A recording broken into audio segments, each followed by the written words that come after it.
Bonjour Monseigneur. Bonjour Philippine. Merci de nous accueillir à la Maison des évêques de France à Paris. Il y a un an, tout juste le 5 octobre, la CIAZ, la commission indépendante sur les abus sexuels dans l'Église, présidée par Jean-Marc Sauvé, rendait son rapport. Un rapport rude et sévère, pour reprendre vos termes à l'époque, qui a provoqué votre honte et votre effroi. Puis un mois après, il y a eu l'Assemblée des évêques français à Lourdes et l'annonce d'un certain nombre de mesures, on va en parler. Et puis surtout la reconnaissance de la responsabilité des évêques dans ces drames et leur mauvaise conduite. Mais certains peuvent avoir l'impression qu'ensuite, ça devient beaucoup plus flou et qu'on ne sait plus très bien où est-ce qu'on en est. Je cite le père Patrick Goujon, jésuite lui-même victime d'abus, qui dit « Après la reconnaissance par les évêques à Lourdes de leurs responsabilités, nous sommes entrés dans un temps très gris, difficile à vivre pour les victimes et les chrétiens en général. » Qu'est-ce que vous dites à ceux qui ont éprouvé ou qui éprouvent cette difficulté à vivre ce temps incertain ? Avant tout, que je pense tous les jours à eux. Depuis cette assemblée en particulier, depuis la remise du rapport par M. Sauvé, depuis l'assemblée de Lourdes, depuis la prière, la reconnaissance de la demande de pardon que nous avons émise, il ne se passe pas 2 jours sans que je pense à eux. C'était déjà d'ailleurs le cas avant, mais désormais ça a pris une forme plus concrète avec l'image que nous avons affichée à Lourdes de l'enfant qui pleure. Et je crois pouvoir dire que c'est le cas de tous les évêques. Nous avons vraiment franchi en novembre dernier à l'Assemblée un pas spirituel que nous avons franchi tous ensemble. Alors, il y a énormément de travail à faire, donc de fait, tout ne se voit pas, et ce travail va se déployer dans le temps, mais nous y sommes engagés et nous travaillons jour après jour à sortir de la situation qui a conduit à tous ces abus. Concrètement, quelles sont les procédures, les mesures mises en place dans l'Église en France pour protéger les mineurs? Est-ce qu'il y a des lignes de conduite dont vous pouvez dire aujourd'hui qu'elles sont connues et pratiquées partout et par tous? Donc nous avons reconnu à Lourdes, et grâce au rapport de la CIAZ, nous avons pris la mesure du caractère systémique de ces abus. Donc il faut une réponse à la hauteur de ce système aussi. Et par conséquent, nous avons des réponses un peu tout azimut, en tout cas dans toutes sortes de domaines. Donc oui, aussi bien du côté de la prévention que du point de vue de la réaction, que du côté de la formation, voilà, des actions sont aujourd'hui engagées. Par exemple, une charte de la bientraitance a été travaillée, et maintenant elle est diffusée dans tous les diocèses, dans toutes les écoles, dans toutes les institutions dépendantes de l'Église catholique. Il faut obtenir qu'elle soit réellement travaillée par tous ceux qui sont concernés. C'est un travail de vigilance pour lequel nous avons un conseil de lutte contre la pédophilie et de prévention de la pédophilie. Par exemple, nous avons des formations pour des référents diocésains et jamais il n'y a eu autant d'inscrits dans ces formations qu'aujourd'hui. Il faut continuer ce travail qui va se déployer sur des années. Est-ce qu'on peut dire qu'aujourd'hui l'Église est une maison sûre ? Oui, je crois qu'on peut dire que l'Église est une maison sûre parce que ce qui s'est passé au mois d'octobre dernier, entre octobre et novembre dernier, c'est que tout le peuple de Dieu a pris conscience que cette réalité existait, qu'il y avait une espèce de prégnance dans l'humanité, pas seulement dans l'Église, mais de façon générale dans l'humanité, de cette violence sexuelle toujours possible à l'égard des mineurs. Et donc, il y a, il me semble, une vigilance plus grande, une attention plus grande, dans laquelle nous nous entraidons les uns les autres. Ce rapport de la CIAZ, Monseigneur, il se terminait par 45 recommandations. Pourquoi les évêques n'ont-ils pas simplement accueilli et cherché à appliquer ces recommandations telles qu'elles étaient formulées ? Parce qu'elles n'étaient pas faites vraiment pour cela, elles étaient faites pour être vraiment reçues. Donc nous avons reçu, travaillé ces recommandations. Vous vous en souvenez, nous avons travaillé d'ailleurs avec une centaine, 150 laïcs ou personnes diverses, d'ailleurs pas que des laïcs, mais des prêtres, des consacrés, etc., qui sont venus nous rejoindre à Lourdes. Nous avons décidé de constituer des groupes de travail qui continuent à travailler sur les pistes ouvertes par le rapport de la CIAZ. Et puis nous avons essayé d'aller aussi loin que possible, mais même plus loin encore, notamment en mettant en place, aussi bien du côté des religieux avec la COREF que nous, les évêques pour les diocèses, des procédures de reconnaissance et de réparation qui vont encore au-delà de ce que la CIAZ recommandait. Alors, vous parlez de réparation. L'INIR, l'instance de réparation, a été mise en place. Elle indique que depuis janvier dernier, elle a reçu 1 millier de contacts de la part de victimes. Et à aujourd'hui, il y a 45 personnes qui ont été indemnisées. On voit donc l'extrême lenteur de ce processus qui rajoute de la souffrance. Beaucoup de victimes en témoignent. Ben, j'en suis conscient. Je sais bien que pour les victimes, c'est très douloureux. C'est déjà douloureux pour eux de réexprimer leur histoire pour se présenter à cette instance qu'est l'INIR. C'est d'ailleurs pareil pour ceux et celles qui s'adressent à la CRR, qui est l'instance côté religieux et religieuse.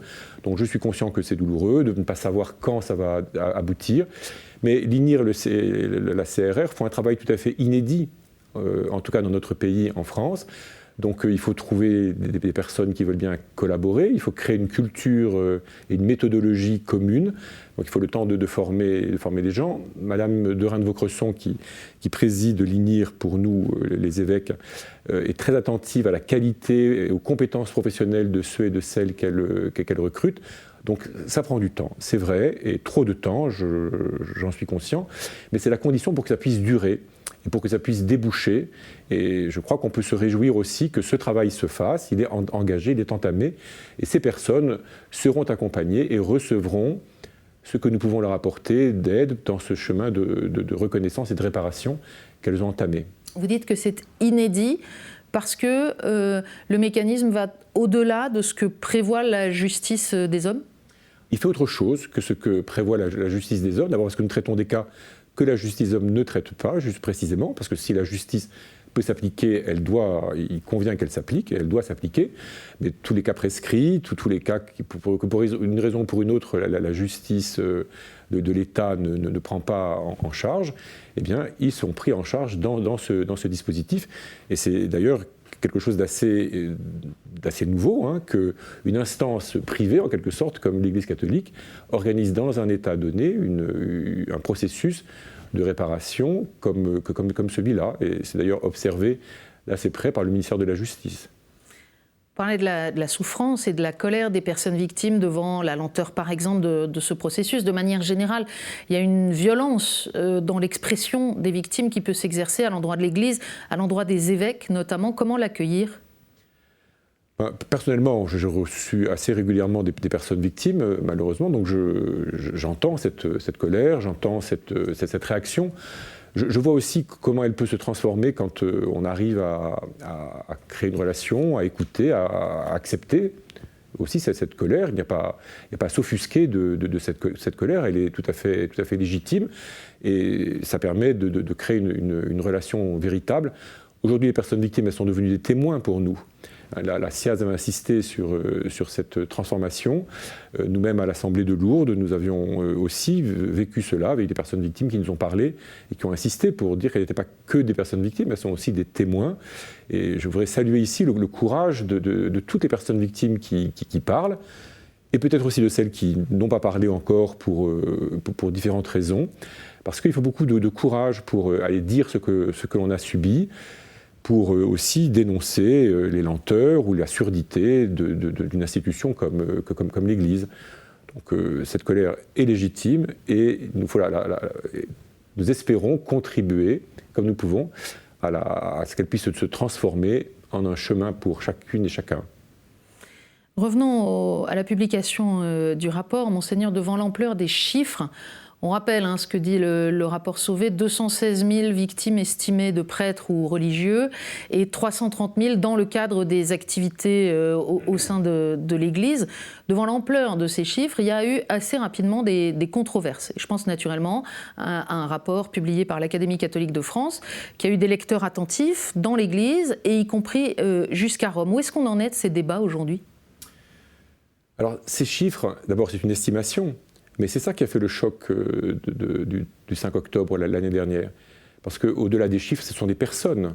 Pensez qu'il y a des centaines de milliers de personnes. Alors après, qu'elles soient 200 000, 116 000, on est dans des ordres de grandeur insupportables, de toute façon.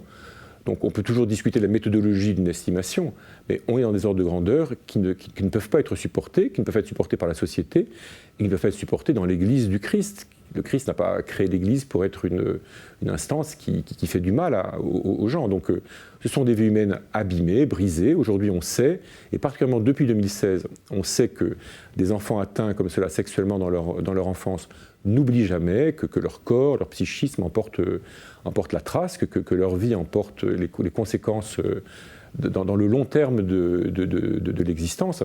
Voilà, donc il ne s'agit pas d'abord d'une querelle de chiffres, il s'agit d'abord de personnes. Voilà.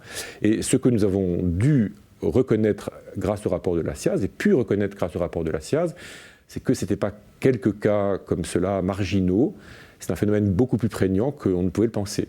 Et c'est un phénomène, ces agressions sexuelles sur les mineurs, qui est prégnant aussi dans la société, dans bien d'autres secteurs de la société. Les travaux de la CIVIS, la commission mise en place par le gouvernement à l'imitation un peu de la SIAZ que d'ailleurs nous, évêques, nous avions voulu dans un processus de lumière et de vérité que nous voulions faire. Donc cette CIVIS que le gouvernement a mise en place donne malheureusement des chiffres sur l'inceste qui sont cohérents avec ce que l'estimation commandée par la SIAZ avait fait apparaître. Mais alors, je vais poser ma question autrement. Est-ce qu'il y a encore du débat autour du diagnostic et des conclusions de la SIAZ dans l'Église ? Dans l'Église, en tout cas, à l'échelle des évêques, honnêtement, nous ne sommes pas là, nous ne sommes plus là. Nous n'avons jamais été là, à vrai dire. Parce que ce que nous avons accepté à Lourdes, encore une fois, c'est le poids de ces faits. C'est pour ça que nous en parlons de responsabilité institutionnelle, de réalité systémique, et personne ne regrette ces mots. Ils sont nécessaires parce qu'ils nous permettent de guérir de ce mal. C'est un mal dont nous voulons guérir. Donc ce n'est pas une question de chiffres. Quant à la réaction de Rome, je peux vous dire que sur toutes les mesures que nous prenons, nous sommes tout à fait soutenus à Rome, en particulier par le pape, chaque fois que j'ai eu l'occasion d'en parler avec lui. Vous parlez de la dimension systémique que le rapport a dévoilée et dont il a permis de prendre conscience. Il y a les ravages de la culture du silence.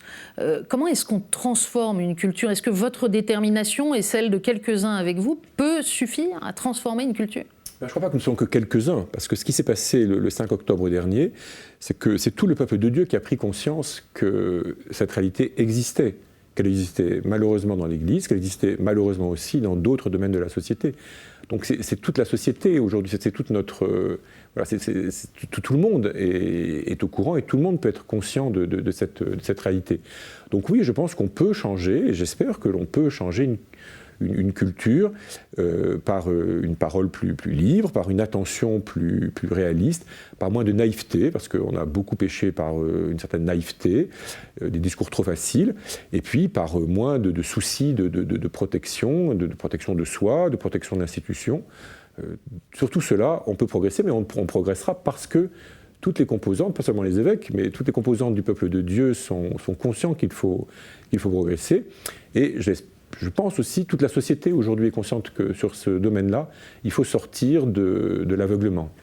Mais on est d'accord que c'est un processus en cours. On ne peut pas dire aujourd'hui que le pas est accompli et que c'est derrière nous. Je dirais que le pas est accompli, mais que c'est un chemin sur lequel il faut marcher. Voilà. On a franchi un seuil, je crois, vraiment très décisif, mais la marche est loin d'être terminée et c'est sans doute de toute façon un travail qui accompagnera l'humanité tout entière tout au long de sa marche désormais. Vous parliez tout à l'heure, Monseigneur, des groupes de travail que les évêques ont lancés en novembre dernier. 9 groupes de travail sur des sujets très, très divers, depuis les bonnes pratiques devant les cas d'abus signalés, l'analyse des causes des violences sexuelles, en passant par l'accompagnement du ministère des prêtres ou celui des évêques. Ce travail est assez discret pour l'instant. Comment est-ce qu'il avance et qu'est-ce qu'il faut en attendre ?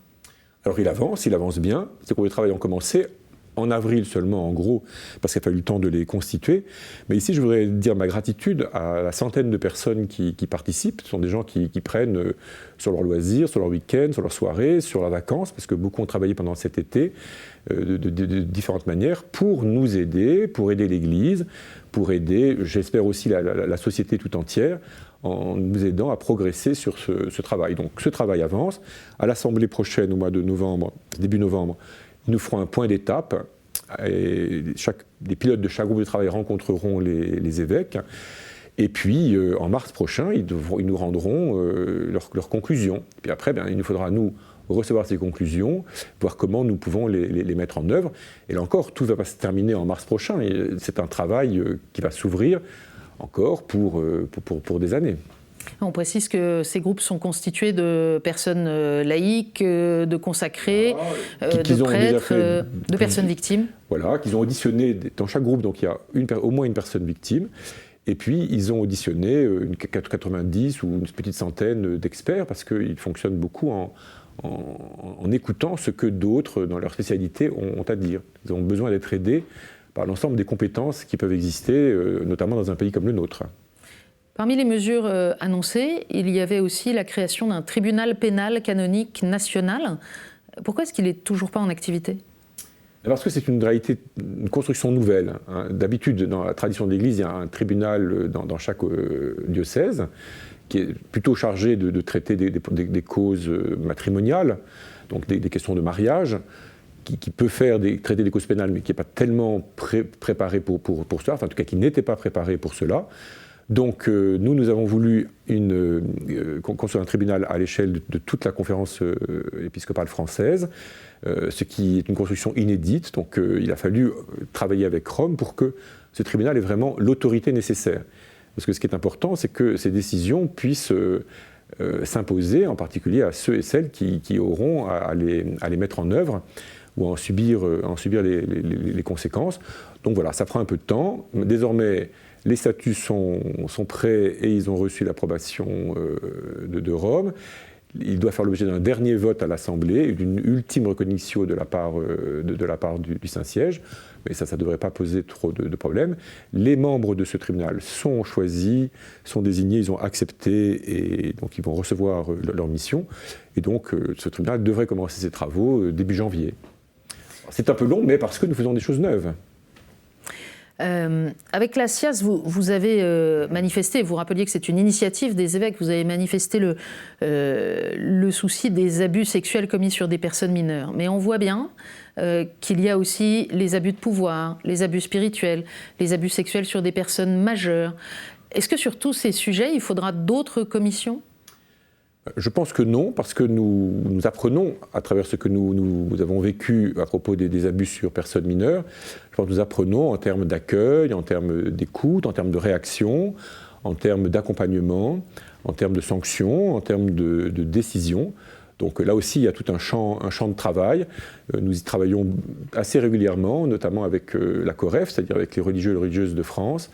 Ça touche l'Église diocésaine, mais aussi beaucoup des communautés, des congrégations. Des communautés religieuses, ça touche aussi beaucoup d'associations publiques de fidèles qui mènent la vie commune et qui sont un peu dans une zone pas très claire du point de vue du droit de l'Église, savoir qui veille sur elles, qui les visite, etc.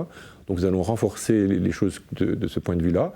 Nous allons travailler à former les évêques et aussi peut-être les religieux et les religieuses à la visite de ces lieux ou d'un monastère ou d'une communauté, de manière à nous rendre plus attentifs, à être moins naïfs qu'on ne l'a été, parce qu'il y a des tas de réalités qui n'ont pas été vues jusque-là. Et identifier, définir l'abus de pouvoir ou l'abus spirituel, parce que c'est des matières qui sont plus complexes à cerner. C'est des matières plus complexes à cerner, donc il y a heureusement toutes sortes de travaux qui se font, hein. Il y a eu plusieurs colloques, les universitaires travaillent. Voilà, on progresse dans une culture qui transforme les relations que l'on va avoir. L'enjeu étant que toute relation... En fait, la prise de conscience, c'est que toute relation de pouvoir peut se pervertir. Et là-dessus, il ne faut pas être naïf. Toute relation d'autorité peut devenir une relation de pouvoir et peut se pervertir, éventuellement en devenant une relation d'emprise, éventuellement une relation d'abus sexuel. Donc il y a un travail constant à faire pour être vraiment une autorité de service.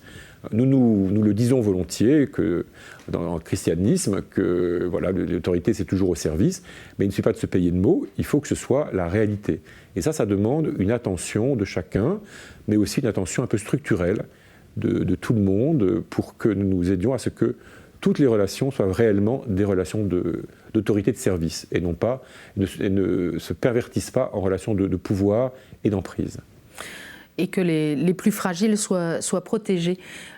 Monseigneur, je voudrais que vous nous disiez un mot au sujet des prêtres.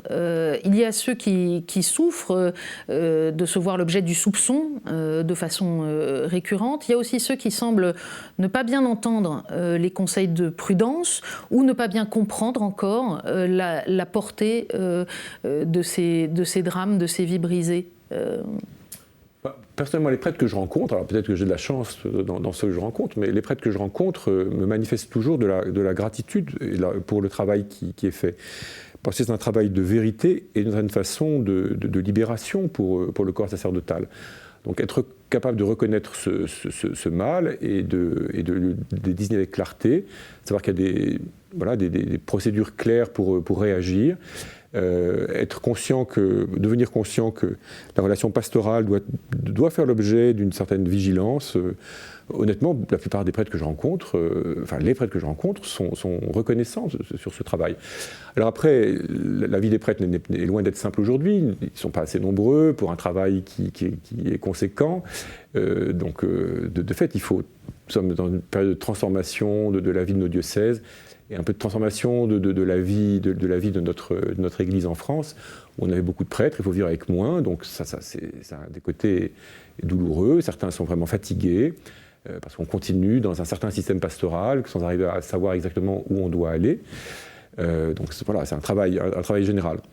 Mais je pense que ce travail, nous le faisons ensemble, et il faut sans doute, ça je dois le dire, c'est vrai que dans les 2-3 années passées, nous avons, nous évêques, beaucoup travaillé ce sujet des abus sexuels sur des personnes mineures.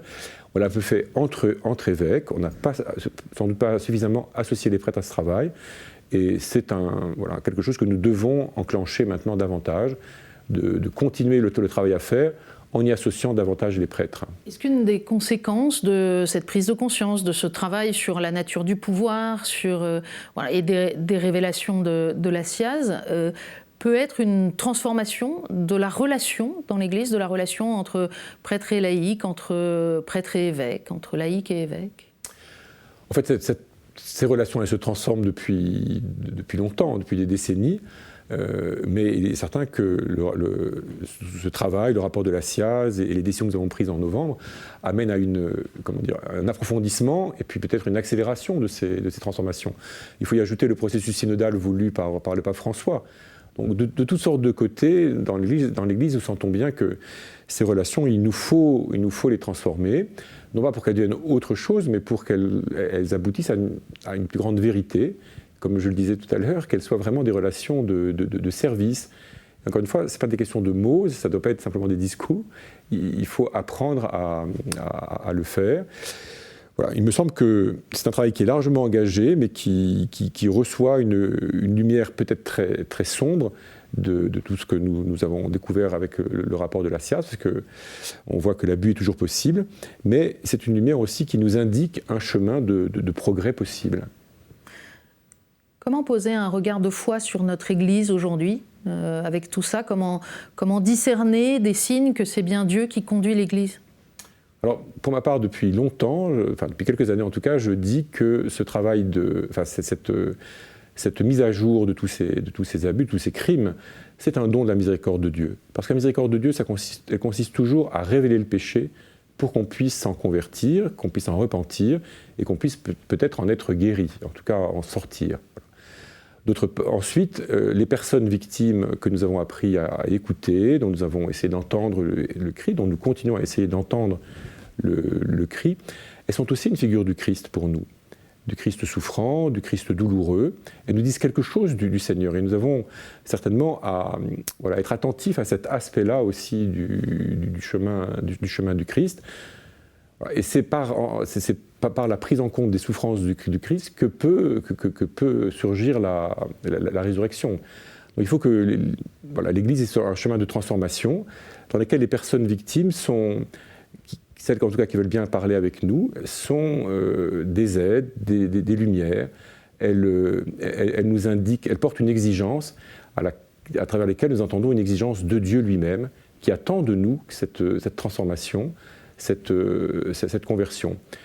Et de ce point de vue-là, c'est un travail de purification qui donne de l'espoir, de l'espérance même, pour tout ce que nous avons à vivre. Merci, Monseigneur, de nous avoir accordé ce temps. Merci à vous et merci à tous ceux et toutes celles qui nous écoutent. Et on suivra évidemment les travaux des évêques à Lourdes en novembre prochain. Merci à tous.